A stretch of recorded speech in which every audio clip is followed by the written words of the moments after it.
Welcome to part 13 of this series on Moby Dick. In this lecture, we will discuss chapters 82 through 92.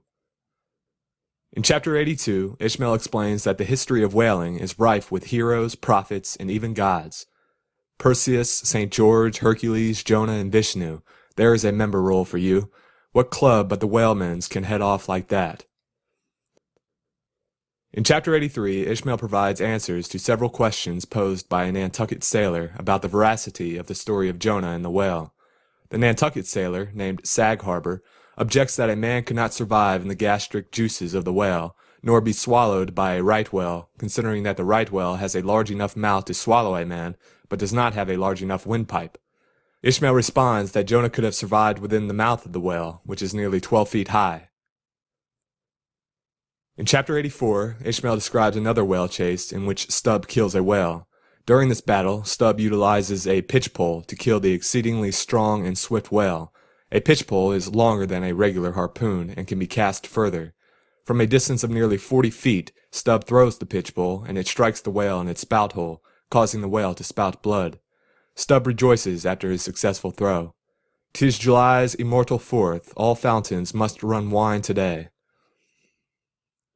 In chapter 85, Ishmael discusses the mystery of the whale's spout. No one is certain whether the whale spouts air or water, but Ishmael concludes that the whale spouts the same mist that emits from the heads of intelligent men while they are deep in thought. He supports this assertion with an observation that he once made concerning himself. While in deep thought about eternity, he noticed in a mirror a haze and sweat emitting from his brow. He thanks God for this phenomenon. For rainbows do not visit the clear air, they only irradiate vapor, and so, through all the thick mists of the dim doubts in my mind, divine intuitions now and then shoot, enkindling my fog with a heavenly ray. In chapter 86, Ishmael discusses the whale's tail. He describes the tail in terms of awe. He notes the tremendous power and beauty that it possesses, and remarks that the image of a whale's tail in the air, when it is about to dive, is the most impressive sight in nature. Standing at the masthead of my ship during a sunrise that crimsoned the sky and sea, I once saw a large herd of whales in the east, all heading towards the sun, and for a moment vibrating in concert with peaked flukes. As it seemed to me at the time, such a grand embodiment of adoration of the gods was never beheld, even in Persia, the home of the fire worshippers. In chapter 87, the Pequod's crew chases a school of whales. During the chase, Ishmael's boat floats into the center of the circle of whales. The center is as calm as a lake, and Ishmael can see newly born whales nursing with their mothers. And as human infants while sucking will calmly and fixedly gaze away from the breast, as if leading two different lives at the time, and while yet drawing mortal nourishment, be still spiritually feasting upon some unearthly reminiscence, even so did the young of these whales seem looking up towards us, but not at us, as if we were but a bit of gulfweed in their newborn sight. Melville's supposition that babies contemplate the metaphysical realm from which they come into this earthly realm is interesting. Perhaps we lose the memory of our life before birth because of the progress of time, or perhaps we have no memory of this time because we did not exist. In chapter 88, Ishmael explains that a school of whales comprises a harem of females and one male. He also makes a humorous comparison between the life of a male whale and the life of a young, lascivious man who matures and condemns his past transgressions, warning younger men against the mistakes he made with women. In good time, nevertheless, as the ardor of youth declines, as years and dumps increase, as reflection lends her solemn pauses, in short, as a general lassitude overtakes the sated Turk, then a love of ease and virtue supplants the love for maidens. Our Ottoman enters upon the impotent, repentant, admonitory stage of life, forswears, disbands the harem, and grown to an exemplary, sulky old soul, goes about all alone among the meridians and parallels saying his prayers, and warning each young Leviathan from his amorous airs. In chapter 89, Ishmael explains the whaling terms fast fish and loose fish.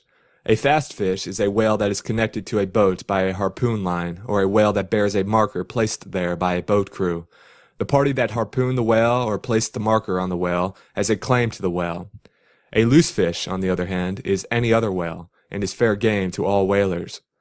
Ishmael compares the minds of people to fast and loose fish. What are the rights of man and the liberties of the world but loose fish? What all men's minds and opinions but loose fish? What is the principle of religious belief in them but a loose fish? What to the ostentatious, smuggling verbalists are the thoughts of thinkers but loose fish? What is the great globe itself but a loose fish? And what are you, reader, but a loose fish, and a fast fish, too? In Chapter 90, Ishmael describes the unjust law of England that awards any beached whale to the King of England. The law is unjust because a whaling crew that chases a whale at great trouble, peril, and expense will not be able to claim the whale should it beach itself. Ishmael explains that the justification of this law is absurd. We must needs inquire then on what principle the sovereign is originally invested with that right. The law itself has already been set forth, but Bouton gives us the reason for it. Says Bouton, the whale so caught belongs to the king and queen, because of its superior excellence. And by the soundest commentators this has ever been held a cogent argument in such matters. In Chapter 91, the Pequod encounters another whaling ship called the Bouton de Rose, which means rosebud in French. The rosebud has 2 whales along its sides, one whale that died from natural causes and another whale that died from indigestion. Both whales are emitting a terrible stench. Stubb convinces the captain of the Rosebud, who is an amateur whaler, that he will not be able to extract oil from these whales considering the matter of their deaths, but rather the crew has a high probability of contracting illness from handling the rancid blubber. The Rosebud releases the 2 whales and sails away. Stubb retrieves the whale which died from indigestion in order to extract the valuable ambergris from its stomach. In Chapter 92, Ishmael explains that ambergris is used in perfumes, and is found in the stomachs of whales that die from indigestion. He remarks upon the paradox that such a sweet-smelling substance is produced within such a foul-smelling carcass. Now, that the incorruption of this most fragrant ambergris should be found in the heart of such decay, is this nothing? Bethink thee of that saying of St. Paul in Corinthians, about corruption and incorruption, how that we are sown in dishonor, but raised in glory. Don't forget to subscribe and join us for part 14 of this series on Moby Dick.